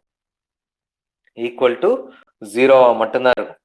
சரியா? அப்ப third only true. Option C, option C, third only true. அடுத்த சம் பாருங்க, 32nd பாருங்க. If the 32nd, if the covariance of x and y are 0.6 and variance of x and y are respectively variables are 16 and 9 கொடுத்துறாங்க. then the coefficient of correlation is அப்படின்னு கேட்டிருக்காங்க. coefficient of correlation கேட்டிருக்காங்க. இது direct some. ஏன்னா idea use பண்ணோம் நம்ம. Covariance கொடுத்துறாங்க. 0.6 வேரியன்ஸும் கொடுத்துட்டாங்க 16.9. then the coefficient of correlation is அப்படின்றாங்க. அப்ப formula direct formula r is equal to covariance of x, y, that is 0.6 by நீங்க பாட்டு 16 × 9 போட்டுறாதீங்க, அந்த ஆப்ஷன் நீங்க கொடுத்துருப்பாங்க. ஃபார்முலா என்ன வரணும், வேரியன்ஸ் வரக்கூடாது, standard deviation sigma X. So 16 ஒரு ஸ்டாண்டர்ட் டிவியேஷன் 4 × 9, 9 எவ்வளோ 3. So 0.6 by 12, 0.6 by 12. ஸோ இதை ஒர்க் அவுட் பண்ணி பார்த்தீங்கன்னா ஆன்சர் என்ன வரும் 8. ஸோ ஆன்சர் என்ன வரும் 8 வரும்.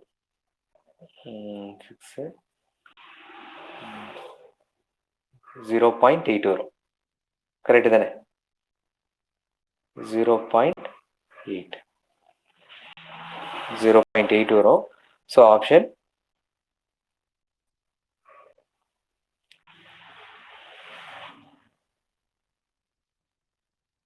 சரி, தப்பு பண்ணிடுறேன் நான். சாரி, 0.8 வராது, 0.05 தான் வரும். நான் இங்கே இருக்கிறத பார்த்துட்டேன். ஸோ 0. ஏன்னா 12 தானே, 12 0.6. அப்போ 0. அப்பயும் பார்த்தீங்கன்னா ஒரு இதுதான் போவோம், இன்னொரு டெசிபல் கொண்டு வந்தீங்கன்னா 5 டைம்ஸ் ஆயிடும். அப்போ 5. ஸோ 0.05 வருது ஆன்சர். இதுக்கு ஆப்ஷன் நான் தப்பாக கொடுத்துருக்கேன். இதுக்கு ஆப்ஷன் 0.05, 0.05 ஆப்ஷன் 0.05. இந்த 0.5 நீக்கிட்டேன். Option B is the correct one. Option B is the correct one. சரி, இது அட்டன் பண்ணிருந்தீங்கன்னா 1 மார்க் எடுத்துக்கோங்க. 30 செகண்டுக்கு 1 மார்க் எடுத்துக்கோங்க. ஓகே, அடுத்தது போகலாம். நம்ம 33rd சம் பாருங்க. Which of the following statement are true? The correlation coefficient is the geometric mean of two regression coefficients. Correlation coefficient is the geometric mean of two regression coefficients. Direct result இது. அடுத்தது பாருங்க. A measure of strength of the linear relationship that exists between two variables is called regression coefficient. நல்லா பாத்துக்கோங்க. The measure of the strength of the linear relationship that exists between two variables is called regression coefficient. கரெக்டா? இது ஏன்னா ரிலேஷன்ஷிப்பை பத்தி படிக்கிறது என்னது, correlation coefficient. Strength of the linear ரிலேஷன்ஷிப்பை பத்தி படிக்கிறது என்னது, கார்லேஷன் கோஎஃபிஷியன்ட். அதனால இதுல இந்த மிஸ்டேக் இருக்கு. அடுத்து பாருங்க, if one of the two regression coefficient is greater than 1, then another also greater than 1 கொடுத்திருக்காங்க. ஸோ இது direct result. if one of the regression coefficient is greater than unity, then another one must be less than unity. அப்ப இது தப்பா இருக்கு, நல்லா பாத்துக்கோங்க.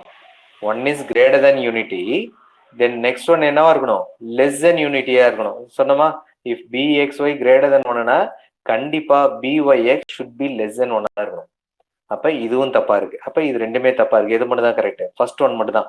correlation coefficient is the geometric mean of two regression coefficients ன்னு பார்த்தோம். r is equal to plus or minus root of bxy into byx ன்னு பார்த்தோம். bxy into byx. ஸோ அப்ப option B, one only correct. அடுத்து பாருங்க,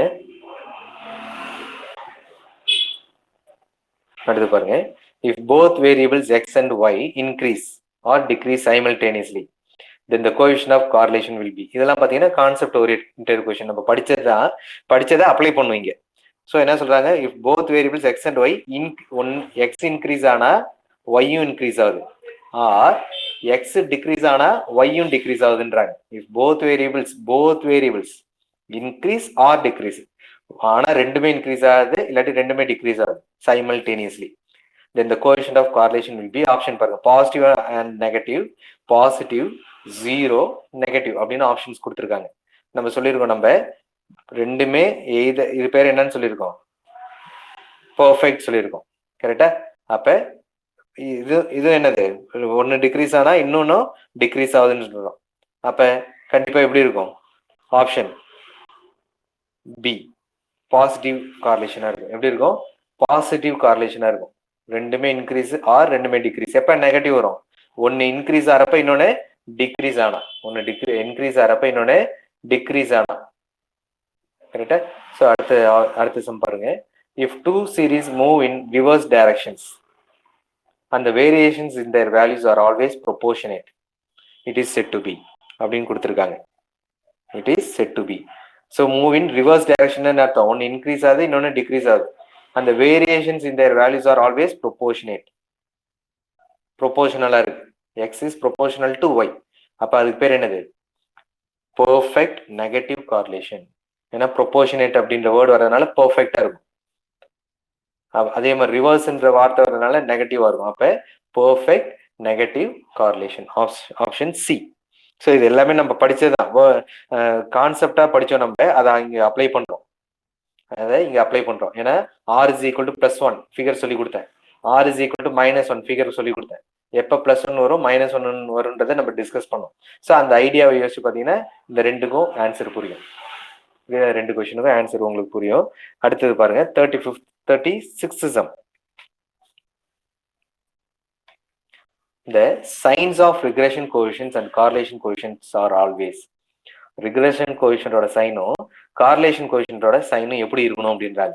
சேமா இருக்கணுமா, டிஃபரெண்டா இருக்கலாமா, பாசிட்டிவா இருக்கணுமா, நெகட்டிவா இருக்கணுமான்னு கேட்குறாங்க. சரியா? இதுக்கு ஆப்ஷன் என்ன வரும்? நான் இப்ப சொன்ன அதே ரிசல்ட் தான். r is equal to என்ன சொன்னேன், +or-√bxy into byx. ஒரு ரிசல்ட் படிச்சோம்.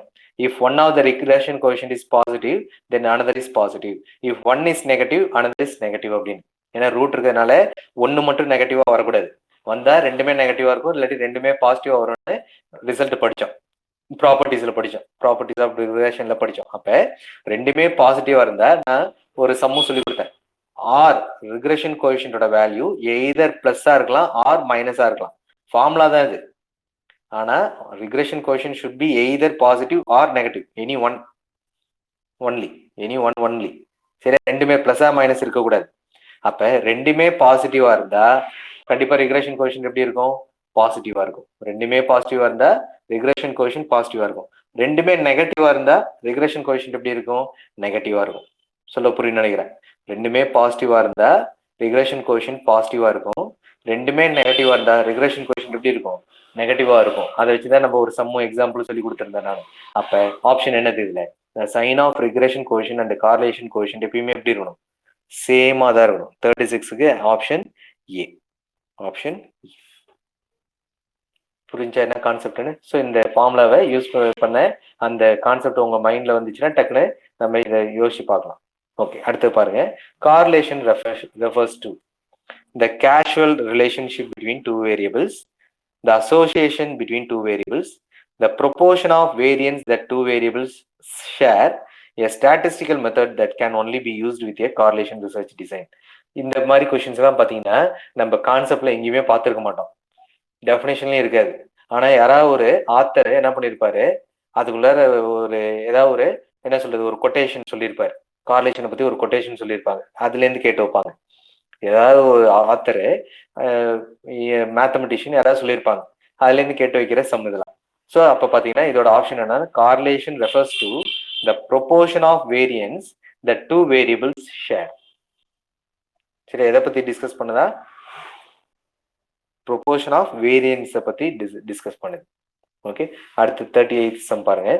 Which of the following statement is are true? One or two ட்ரூவா இருக்கலாம்னு சொல்றாங்க. எதுன்னு பார்க்கலாம். Correlation coefficient is independent of change of origin and scale. அடுத்து regression coefficient is independent of change of origin but not scale அப்படின்னு கொடுத்துருக்காங்க. சரியா? Okay, இப்போ இது மாதிரி பார்த்தோன்னே நான் முன்னாடியே சொல்லியிருக்கேன், இந்த மாதிரி ரிலேட் பண்ணி வர ஸ்டேட்மெண்ட்லாம் எப்பயுமே மறக்கவே கூடாது. ஸ்டாண்டர்ட் டிவியேஷன் கொஞ்ச நேரத்துக்கு முன்னாடி சொன்னோம். Standard deviation is independent of change of origin but not scale standard டிவியேஷனுக்கு. அதே மாதிரி தான் இதுவும் ஞாபகம் இருக்கணும். Correlation coefficient is independent of change of origin and scale. Correct. அதாவது என்ன அர்த்தம்? ஆரிஜின் டேட்டாஸ்ல ஏதாவது ஒரு பர்டிகுலர் வேல்யூ ஆட் பண்ணாலும் சரி, சப்ட்ராக்ட் பண்ணாலும் சரி, மல்டிப்ளை பண்ணாலும் சரி, டிவைட் பண்ணாலும் சரி, கார்லேஷன் கோஎஃபிஷியன்ட் மாறாது. அதான் independent of change of origin and scale. அதே ரிக்ரெஷன் கோஎஃபிஷியன்ட்ல பிளஸ் ஆர் மைனஸ் பண்ணலாம், ஆரிஜினை மாத்தலாம். எல்லா டேட்டா கூட ஒரு எலமெண்ட்டை ஆட் பண்ணலாம், சப்ட்ராக்ட் பண்ணலாம். ஆனா என்ன பண்ணக்கூடாது? மல்டிப்ளையோ டிவைடோ பண்ணக்கூடாது, ஸ்கேலை மாற்றக்கூடாது. Regression coefficient is independent of change of origin but not scale. இந்த statement correct. So both are true. Option A. Option A. எல்லாத்துக்குமே புரிஞ்சது? ஓகே, அடுத்து 39th சம் பார்க்கலாம். 39th சம் பாருங்க. The method of least square dictates that we choose a regression line where the sum of the square of the deviation of the points from the line is. இது direct statement எங்க படிச்சோம் ஞாபகம் இருக்காது? Linear regression அது அந்த இதுல படிச்சோம். Method of least square should be minimum. The method of least square is minimum அப்படின்னு படிச்சோம். சரியா? Sum of the square of the deviation of the points from the line is minimum. அதாவது இந்த method of least square இதுலயே வார்த்தையிலேயே answer இருக்கு, least square. இதெல்லாம் நீங்க ஹிண்டா ஞாபகம் வச்சுக்கணும். மெத்தட் ஆஃப் லீஸ்ட் ஸ்கொயர் என்ன சொல்லுது? Sum of square of deviation of the point from the line is minimum அப்படின்றத ரிலேட் பண்ணிக்கணும் word. So option B. Option B is the correct one. அடுத்து பாருங்க 40th. If the value of any regression coefficient is 0, if the value of any regression coefficient is 0, then the two variables are அப்படின்னு கொடுத்துருக்காங்க. சரியா? Okay, இது எப்படி செய்யணும் நம்ம? என்ன சொல்லிட்டாங்க? ரிக்ரெஷன் கோஎஃபிஷியன்ட் 0ன்ட்டாங்க. ரிக்ரெஷன் கோஎஃபிஷியன்ட் யோசிச்சு பாருங்களேன். bxy bxy ஃபார்முலா என்னது? r sigma x by sigma y. இதான formula. Values of any regression coefficient is 0ன்ட்டாங்க. ரெண்டு ரிக்ரெஷன் கோஎஃபிஷியன்ட் இருக்கு, bxy byx. அதில் ஏதோ ஒன்று 0ன்றாங்க. அப்போ ரெண்டு வேரியபிள் எப்படி இருக்குன்றாங்க? கார்லேட்டடா இருக்குமா, டிபெண்டா இருக்குமா, இண்டிபெண்டா இருக்குமான்னு டிஸ்கஸ் பண்ணியிருக்காங்க. அப்போ உடனே என்ன ஞாபகம் வரணும்? இந்த ஃபார்முலா ஞாபகம் வரணும். ஓகே, இப்போ ரிக்ரெஷன் கோஎஃபிஷியன்ட் என்னது? 0. அப்போ 0 அப்படின்னா r இஸ் ஈக்குவல் டு, இது ரெண்டையும் கிராஸ் மல்டிப்ளை பண்ணீங்கன்னா என்ன ஆயிரும்? 0 ஆயிரும். ரெண்டையும் கிராஸ் மல்டிப்ளை பண்ணீங்கன்னா 0 ஆயிரும். So r is equal to 0. Correlation is equal to 0. Correlation எப்போ 0வா இருக்கும்னு படிச்சோம் நம்ம? If two variables are independent. If two variables are independent, correlation 0 இருக்கும். So option D. Option D. புரிஞ்சு? ஸோ அப்போ இதெல்லாம் கான்செப்ட். அந்த கான்செப்ட் டக்குன்னு ஞாபகம் வரணும் இந்த ஸ்டேட்மெண்ட்டு. அதை சப்ஸ்டியூட் பண்ணி பார்த்தீங்கன்னா நமக்கு புரியும். ஓகே, அடுத்த சம் பாருங்க. which of the following statement is or true? Karl Pearson coefficient of correlation lies between -1 to +1. Partial correlation coefficient ranges from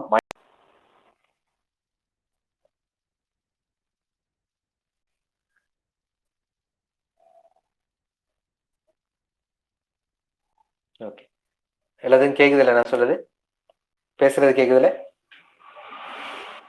okay, so இதுல பாருங்க, Karl Pearson coefficient of skewness -1 to +1. அடுத்து partial correlation coefficient -1 to +1. multiple correlation coefficient 0 to 1. இதுல ஏதாவது mix பண்ணி வைப்பாங்க. அப்ப நம்ம தெளிவா இருக்கணும் அந்த options. So all are true. 41க்கு option B, all are true. அடுத்து பாருங்க, ப்ராபபிள் எரர் இஸ். இது ஒரு தாட்டி இப்படியே கேட்டிருந்தாங்க, ப்ராபபிள் எரர் இஸ் அப்படின்னு. இது பார்த்தா எல்லாமே நமக்கு, நான் தான் சொன்னேன்ல, ஆப்ஷனை பார்த்தீங்கன்னாவே நமக்கு மிக்ஸ் ஆயிரும், ஆஹா அப்படின்ட்டு. அப்ப தெளிவா இருக்கணும். Probable error is 0.6745 times of standard error அப்படின்னு அந்த ஸ்டேட்மெண்ட் இமீடியட்டா ஞாபகம் வரணும். அந்த ஆப்ஷன் பி, 0.6745 டைம்ஸ். ஓகே, அடுத்தது பாருங்க, இதெல்லாம் டைரக்ட் ஸ்டேட்மெண்ட் தான். ஓகே, அடுத்து பாருங்க, if x bar is equal to 6, y bar is equal to 8, sum of xy is equal to 26, sum of y square is equal to 20, sum of x square is equal to 40, then the regression equation of y on x is அப்படின்னு கேட்டிருக்கேன். இதுக்கு வந்து நீங்க work out பண்ணி பார்த்தீங்கன்னா தெரியும். x bar y bar sum of xy sum of y square sum of x square எல்லாமே கொடுத்துட்டோம். ஸோ இதுக்கு option A, y is equal to 0.65x plus 4.10. உங்களுக்கு ஒரு ஃபார்முலா கொடுத்துருப்பேன், regression equation of y on x-க்கு. Regression equation of y on x என்னென்ன தேவை? Formula என்னது? y on x-க்கு y minus y bar is equal to r sigma y by sigma x into x minus x bar. Sigma y by sigma x into x minus x bar. கரெக்டா? So அப்போ இதில் நீங்கள் என்ன கண்டுபிடிக்கணும்? Sigma எக்ஸும் sigma ஒய்யும் கண்டுபிடிக்கணும். Sum of எக்ஸும் சம் ஆஃப் ஒய்யும் கண்டுபிடிக்கணும். சரியா? ஸோ சாரி, சம் ஆஃப் எக்ஸ்ன்ற ஸ்டாண்டர்ட் டிவியேஷன் ஆஃப் எக்ஸும் ஸ்டாண்டர்ட் டிவியேஷன் ஆஃப் ஒய்யும் கண்டுபிடிக்கணும். அடுத்து என்ன தெரியணும்? ஆர் தெரியணும். ஸோ இது எல்லாத்துக்குமே இது கொஞ்சம் பெரிய ஃபார்முலா. அந்த நம்ம ஃபார்முலாஸ் கொடுத்துருக்கேன் உங்களுக்கு. ஸ்டாண்டர்ட் டிவியேஷன், இந்த டேட்டா வச்சு ஸ்டாண்டர்ட் டிவியேஷன் கண்டுபிடிக்கணும். அடுத்து ஸ்டாண்டர்ட் டிவியேஷன் ஆஃப் ஒய் இதை வச்சு கண்டுபிடிக்கணும். கண்டுபிடிச்சிட்டு அதுக்கப்புறம் ஆர் கண்டுபிடிப்போம், இதில் அப்ளை பண்ணணும். இது கொஞ்சம் பெரிய சம் இது, ஆனால் ஒரு இதில் கேட்டிருந்தாங்க. இதை ட்ரை பண்ணி பாருங்க. Option y is equal to 0.65x plus 4.10. Okay, அடுத்த சம் வாங்க. So if 5x is equal to 22 plus y, அடுத்தது 64x is equal to 24 plus 45y, then the correlation coefficient R is. இதுதான் டைரக்ட் சம். ஸோ எப்படி சொல்லியிருக்கேன் நான், R is equal to ரெண்டு linear equation கொடுத்தாவே regression கோஎஃபிஷியன்ட்டை use பண்ணலாம். Linear equation கொடுத்தாவே லைன் ஆஃப் ரிக்ரெஷன் அப்படின்ற கான்செப்ட் ஞாபகம் வரணும். வந்துருச்சுன்னா அதுலேருந்து நீங்கள் என்ன பண்ணிடலாம், கார்லேஷன் கோஎஃபிஷியன்ட்டை ஃபைன் பண்ணுற ஐடியாவுக்கு போகலாம். ஓகே, அதுக்கு என்ன பண்ணலாம், நம்ம ஏதாவது ஒன்று y மைனஸ் ஒய் பார் அப்படின்ற ஃபார்மில் இருக்கணும். அப்போ இங்கே என்ன எடுத்துக்கலாம், y is equal to 5x minus 22ன்னு எடுத்துக்கலாமா. y minus y bar is equal to 5 into x minus x bar எடுத்துக்கலாமா. அப்போ இது என்னென்னு எடுக்கணும், நீங்கள் எக்ஸ்ன்னு எடுக்கணும். இதில் எக்ஸ் எடுத்தீங்கன்னா என்ன வரும், X is equal to 45/64 into Y, சரியா, மைனஸ் 45/64 இன்ட்டு ஒய் ப்ளஸ் 24/64 இப்படி வரும். ஓகேவா, சரி. இதை நீங்க போட்டு பாத்தீங்கன்னா இந்த ஆப்ஷன் அதுல இருக்கான்னு பாருங்க.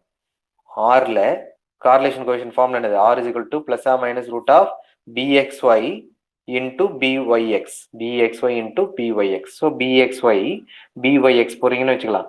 பிஎக்ஸ்ஒய் பிஒய்எக்ஸ்ன்னு போட்டீங்கன்னா இந்த ஆப்ஷன் அங்க வர்றது டவுட்டு, இந்த ஆப்ஷன் வராது, இந்த ஆப்ஷன் இதுல இருக்காது. அப்ப இதை அப்படியே மாத்தி பாருங்க, ஈக்குவேஷன்ஸை மாத்தி பாருங்க. Y X is equal to 1/5y 1/5y plus 22/5 22/5. அப்ப இதுல இருந்து y சொல்லுங்க, y என்ன வரும், 64/45 64/45 x minus 24/45 வரும். இப்ப இதை கூட நீங்க எடுத்து பார்க்கலாம். One is greater than unity, another is less then unity. அப்ப இந்த ஃபார்முலால போட்டீங்கன்னா என்ன வரும், 64/45 into 5 வரும், plus or minus root of 64/45 into 1/5 வரும். கரெக்டா, 64/45 into 1/5. அப்ப plus or minus 8, root of 64 is 8/45 into 5 என்ன வரும், 225. 225 ரூட் என்ன வரும், ரூட் ஆஃப் சாரி 15 வருமா, ரூட் ஆஃப் 15 வரும். ரூட் ஆஃப் 15 என்ன வருது, ரூட் ஆஃப் 15 மீன்ஸ் ஆப்ஷன் தப்பா வருது, ஆப்ஷன் தப்பா வருது, இதுல டேட்டா ஏதாவது தப்பா கொடுத்துருப்பேன்னு நினைக்கிறேன். சொல்லுங்க சொல்லுங்க. 8/15 வரும். ஆமா 8/15, சாரி ரூட் ஆஃப் 15 8/15 வரும். 45 into 5 225, root of 225 is 15, root 15.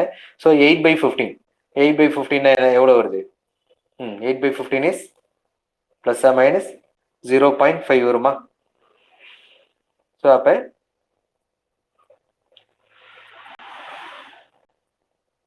Option என்ன வரும், B, R is equal to 0.5.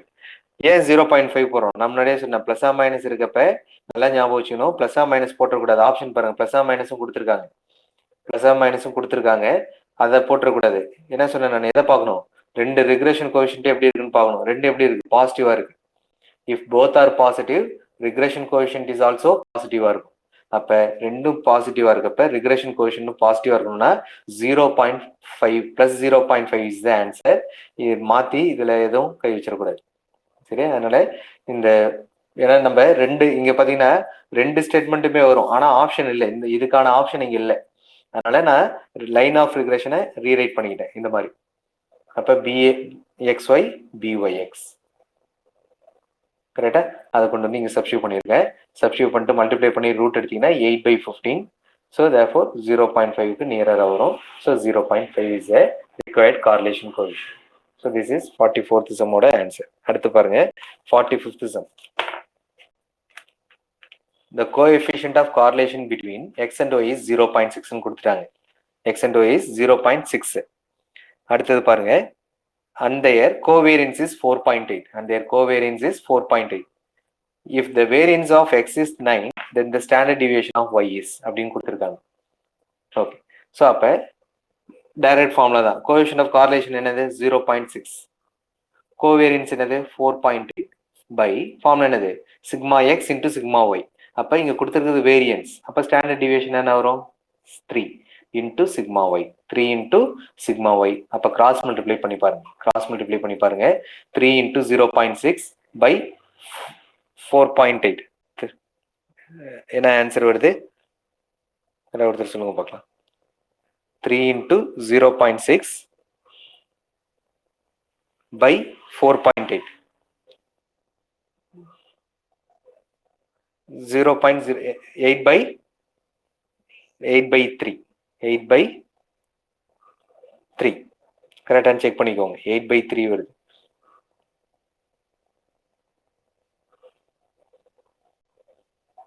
இல்ல ஒரு நிமிஷம் செக் பண்ணி பாருங்க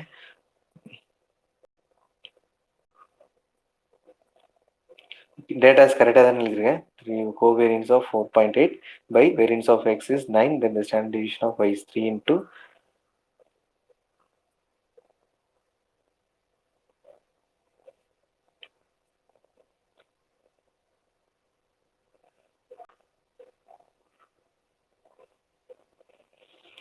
ஓகே இங்க இப்படி கிராஸ் மல்டிப்ளை பண்ணிடணும் ஓகே ஸோ இதை இப்படி கிராஸ் மல்டிப்ளை பண்ணிக்கோங்க sigma Y is equal to 4.8 by 3 into 0.6 4.8 by இப்போ கரெக்ட் 4.8 டிவைட் பை 3 இன்ட்டு 0.6 கரெக்டா so answer is 8 by 3 answer is 8 by 3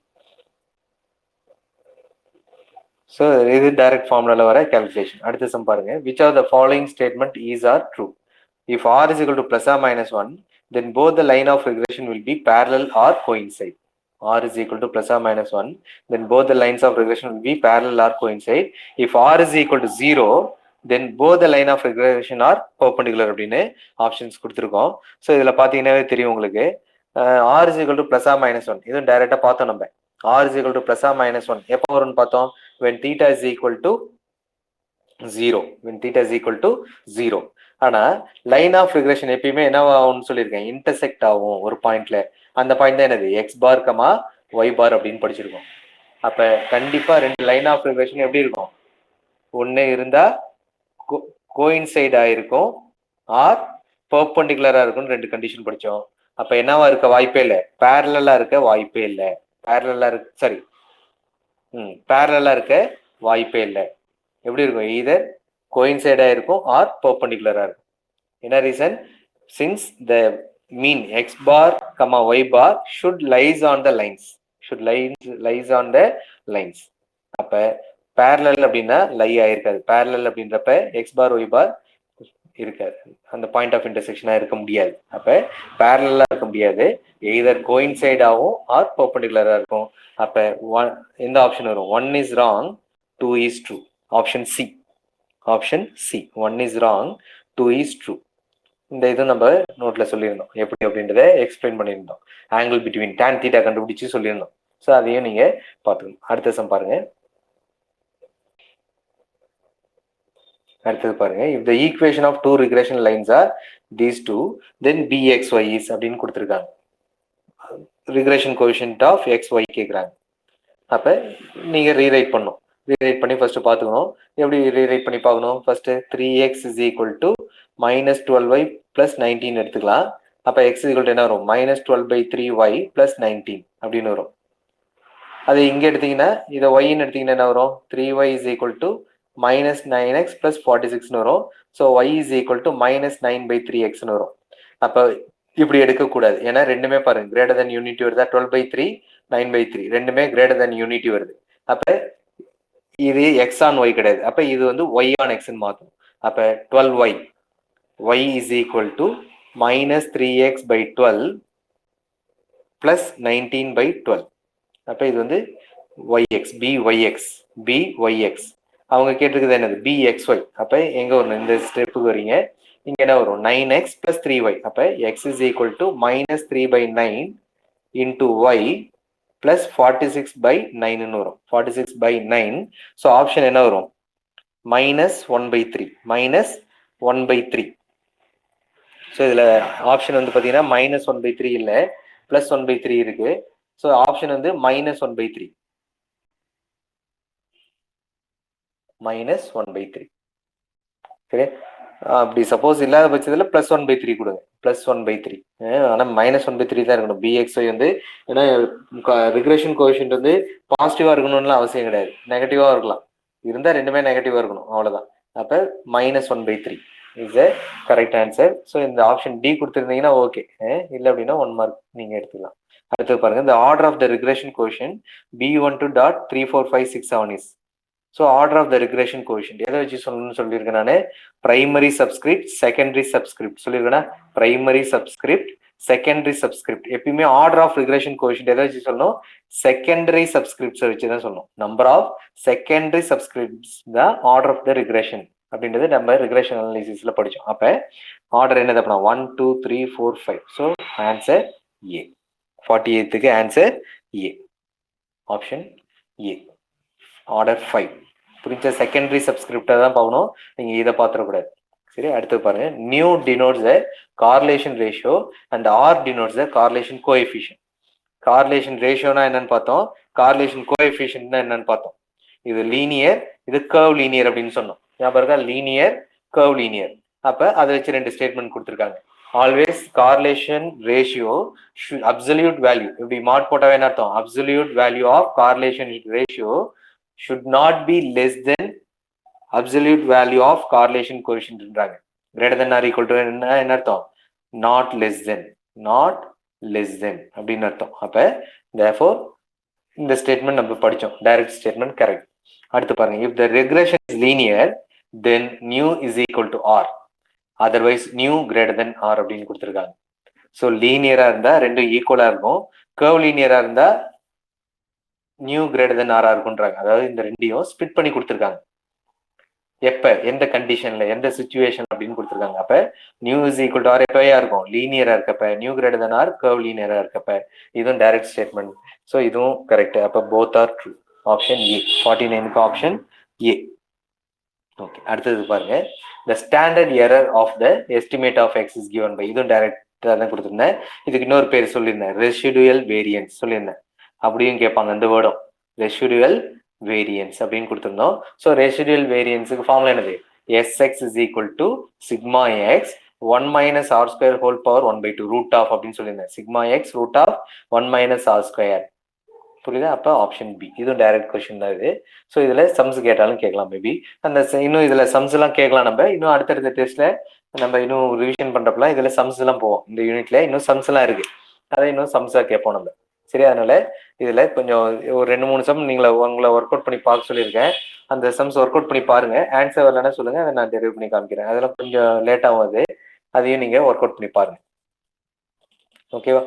சரி, அடுத்தது இது. ஸோ இதோட நம்ம இன்னைக்கு இந்த கான்செப்டை முடிக்கிறோம். நம்ம இந்த செகண்ட் டெஸ்டோட ஆன்சர் டிஸ்கஷன் முடிக்கிறோம். இப்போ அடுத்த யூனிட், அடுத்த டாபிக் போலாம்.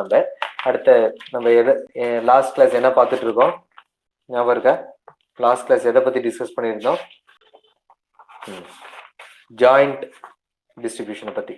ஜாயிண்ட் டிஸ்ட்ரிபியூஷன்னா என்ன, அதுல இருந்து மார்ஜினல் டிஸ்ட்ரிபியூஷன் என்ன, மார்ஜினல் டென்சிட்டி ஃபங்க்ஷன் என்ன அப்படின்றதெல்லாம் டிஸ்கஸ் பண்ணோம். அதுலயே இண்டிபெண்டன்ஸ், ஸ்டோகாஸ்டிக் இண்டிபெண்டன்ஸ்னா என்னன்றதை பார்த்தோம். ஸ்டோகாஸ்டிக் இண்டிபெண்டன்ஸ் அப்படின்றத